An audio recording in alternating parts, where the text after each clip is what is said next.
Halo, apakah kandangnya masih bau? Apakah ketika musim hujan kandangnya tambah bau? Oke, kita akan bahas tentang bau kandang, bau yang tidak sedap terjadi pada kandang. Tentu ini bukan hanya sekedar bau saja, kita akan bahas dari mana mereka berasal dan bagaimana cara penanggulangannya. Yuk kita simak. Selamat datang di Taji Api, selamat datang di rumah kita. Assalamualaikum warahmatullahi wabarakatuh, rekan-rekan sobi, saudara-saudara Taji Api, rekan-rekan peternak sekalian. Ketemu lagi di kandang lagi, ngobrolin ternak lagi, ternak ayam. Di sini adalah ayam hutan merah Sumatera, seperti yang selalu kita bicarakan. Nah, sekarang kita akan membahas bau kandang. Apakah semua kandang itu bau? Tentu tidak. Ada hal-hal atau faktor-faktor yang mempengaruhi terjadinya bau kandang. Secara normatif kandang bau ya biasa saja, tapi kalau baunya udah kebangetan, baunya sudah terlalu, tentu di sini ada yang salah. Kita kupas apa saja itu permasalahannya.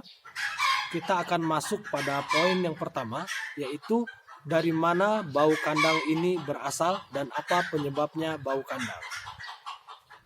Seperti yang kita ketahui bahwasanya aroma atau bau kandang ini adalah ditimbulkan dari gas amoniak yang dihasilkan dari protein dari hasil pencernaan ayam sehingga keluar kotoran dan masih banyak mengandung protein, sehingga aroma ini yang akan menjadi khasnya kandang, bau kandang.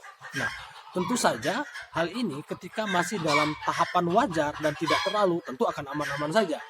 Nah, kuncinya adalah bau kandang berasal dari gas amoniak yang keluar dari kotoran hewan, dari kotoran ayam.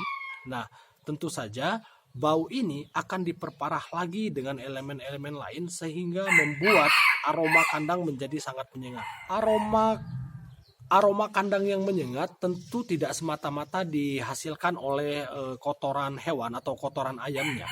Di sini ada proses penguraian asam oleh mikroba sehingga baunya menyengat. Nah, penguraian asam ini terjadi pada alas kandang. Sudah terdapat 2 poin di sini, yaitu kotoran ayam dan yang kedua adalah alas kandang. Disinilah terjadi proses pembentukan bau kandang. Apakah bau kandang itu menyengat atau tidak? Kita akan perhatikan apa yang ayam kita makan, apa komposisinya, dan bagaimana alas kandangnya. Gas amoniak sendiri adalah hasil dari dekomposisi oleh organisme, oleh mikroba, yang mana terdapat di dalamnya itu adalah gas amoniak itu sendiri. Terus yang kedua nitrat, ada nitrit juga, ada juga unsur kimia lain seperti sulfida. Inilah yang membuat aroma kandang kita menjadi sangat menyengat. Proses pembentukan aroma kandang atau pembentukan atau menciptakan aroma kandang yang teramat sangat bau, itu ada beberapa elemen yang mempengaruhinya. Selain dari elemen yang saya sebutkan di atas, nah, elemen tersebut saya urai satu-satu. Yang pertama, adanya bakteri Bacillus yang sangat senang bertahan pada tingkat pH 8,5. Yang kedua, adanya air.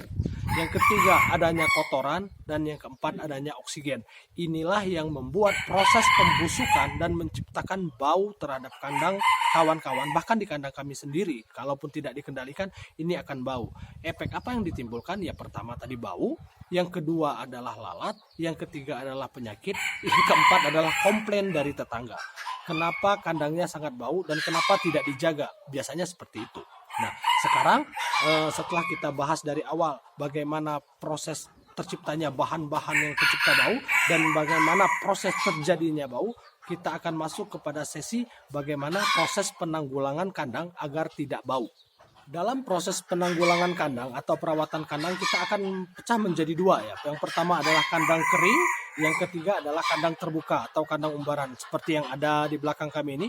Nah, untuk kandang kering terlebih dahulu. Untuk kandang kering sendiri biasanya ini lebih mudah karena apa? Karena kandang kering itu unsur pembentuk bau tadi yang dalam hal ini air itu bisa dengan mudah kita kendalikan. Ketika kandangnya tidak terlalu becek, tentu kandangnya tidak akan terlalu pesat mengurai zat asam ini tadi menjadi aroma yang sangat berlebihan dan sangat mengganggu. Artinya untuk kandang kita hanya melakukan penanggulangan pada kotoran hewannya saja. Tentu untuk oksigen kita agak susah ya, karena oksigen selalu berada di udara. Untuk airnya sendiri saya pikir tidak menjadi perhatian karena kandangnya memang disetting untuk kering. Nah, yang perlu menjadi perhatian khusus adalah kandang umbaran atau semi umbaran seperti yang ada di belakang saya ini.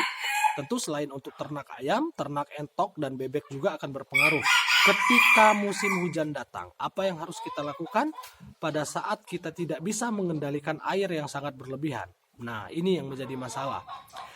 Kalau kami di Tajiapi, biasanya seperti video kami yang lalu ya, mungkin bisa disimak, itu lantai kandangnya kami buat dengan tanah murni, tidak menggunakan apapun, sehingga yang kami maksud adalah untuk mencegah keasaman atau pH yang kami pertahankan di bawah 8,5 sehingga bakteri Bacillus yang tadi tidak bisa berkembang dengan pesat.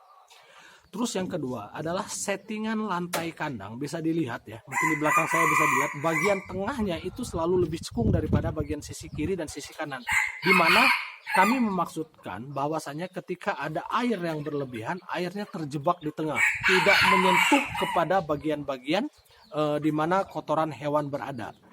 Jadi di sini kami mengendalikannya seperti itu. Yang kami kendalikan adalah airnya, karena ketika ada unsur pembentuk itu kita kendalikan salah satu, sehingga dengan mengendalikan salah satunya kemampuan mereka untuk berproses menjadi kurang. Selain dari mengatur tinggi lantai kandang, kalau kawan-kawan menggunakan alas kandang, ini sebenarnya lebih mudah lagi. Dengan catatan, pertama airnya dikendalikan dulu, buatlah lantai kandangnya tidak sama rata, buatlah bagian pembuangan airnya lebih rendah. Terus yang ketiga, itu silahkan taburkan kapur dolomit. Sering kita mendengar banyak peternak yang menggunakan penetralan aroma kandang, penetralan amoniak dengan menggunakan kapur dolomit yang cukup ditaburkan saja. Jadi dengan mengurangkan bahan atau proses pembentukannya, misalnya air, oksigen, amoniak, bakteri, kita kurangkan salah satu atau salah duanya, ini akan menjadi lebih mudah dalam penanggulangan aroma kandang. Tinggal kawan-kawan perhatikan lagi kandangnya seperti apa yang bisa kita lakukan terhadap kandang untuk mengurangi unsur-unsur pembentuk aroma kandang tadi. Bau pada kandang itu sendiri ya tidak hanya mengganggu kita sebagai peternak, mungkin juga akan berdampak buruk terhadap kesehatan ayam, dan yang lebih tidak mengenakan lagi ketika kita menerima komplain dari tetangga bahwasannya ternak kita mengganggu mereka, ternak kita mengganggu kenyamanan mereka. Itu saja video dari kami Tajiapi, semoga bermanfaat. Salam hangat membara dari Tajiapi. Assalamualaikum warahmatullahi wabarakatuh.